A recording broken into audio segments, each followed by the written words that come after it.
Muy buenas noches. ¿Quién va a sustituir a Lorenzo Córdoba al frente del INE? ¿Quién será la nueva presidenta del Instituto Nacional Electoral?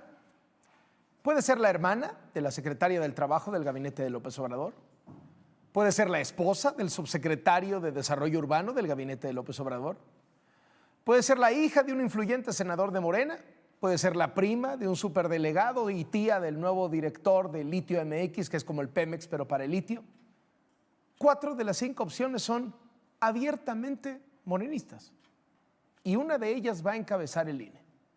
A ver, es cierto que muchas veces en el pasado hubo algún consejero electoral que venía de ser militante de un partido, otros consejeros cuando terminaron sus labores en el IFE o en el INE se volvieron diputados de partido o parte de gabinete. Incluso en el gobierno de López Obrador arrancaron el sexenio trabajando 2 que fueron consejeros ciudadanos del IFE. Pero se supone que lo que prometió el presidente López Obrador es que eso no iba a pasar. Y no solamente sí está pasando, sino está pasando peor. Lo que se está viendo ahora con la nueva conformación del Consejo del INE no se había visto nunca antes. De consejeros que de pronto podían tener alguna inclinación, alguna simpatía por algún partido, pasamos a gente abiertamente vinculada política y hasta familiarmente a Morena. Si algo se ha quejado el presidente López Obrador toda su vida como político y más desde que asumió el poder, es de que el INE no es un árbitro justo, que el INE no es un árbitro imparcial. Se queja de que hubo un acuerdo entre el PRI y el PAN para poner a los consejeros actuales. ¿Y qué hizo el obradorato este fin de semana? Lo que criticó toda la vida: tratar de controlar el Consejo del INE. Y ese es el plan C. El plan C sí le está saliendo al presidente, porque no le salió el plan A, que fue cambiar la Constitución para acabar con el INE, no le salió el plan B, que fue cambiar las leyes secundarias para acabar con el INE. El plan C va viento en popa: controlar el Consejo del INE, y la posición más importante la tienen prácticamente en la bolsa: la presidencia del INE. ¿Quiénes conforman la famosa quinteta dorada, las 5 mujeres de las que saldrá el relevo de Lorenzo Córdoba? Se las vamos a mostrar, retomando algunos de los momentos de las entrevistas que tuvieron con el Comité Técnico de Evaluación la semana pasada. Berta María Alcalde Luján. Ella fue funcionaria del gobierno de López Obrador hasta hace poco. En 2020 fue superdelegada en Chihuahua y luego se fue a la COFEPRIS, la Comisión de Riesgos Sanitarios. Es hermana de la secretaria del Trabajo, Luisa María Alcalde. Es hija de la presidenta fundadora del Consejo Nacional de Morena, que luego aspiró a ser dirigente nacional de Morena, Berta Luján. ¿Qué dijo ella en su entrevista? Que ella ve con buenos ojos el plan B del presidente y que tratará de que llegue a buen puerto. La reforma electoral fue suspendida por la Suprema Corte unos días después de su entrevista.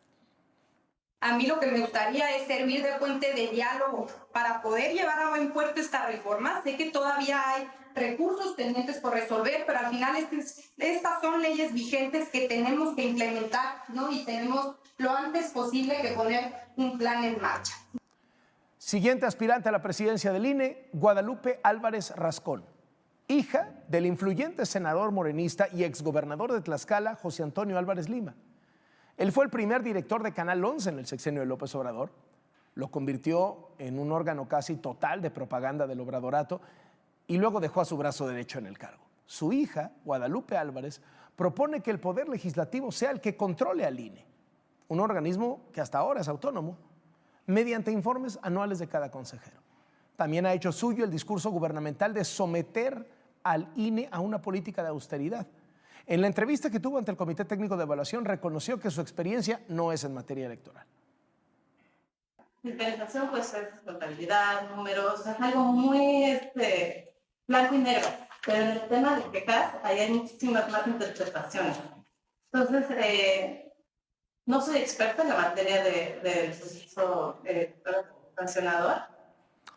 Tercera, Guadalupe Tadei. Ella sí tiene experiencia electoral. De hecho, fue presidenta del órgano electoral local en Sonora, acusada por el PAN de favorecer a Morena y sus aliados en las elecciones de 2021. Ella es prima del superdelegado de Sonora, Jorge Tadei. Es tía de Pablo Daniel Tadei, el recién nombrado director de la empresa del gobierno Litio MX.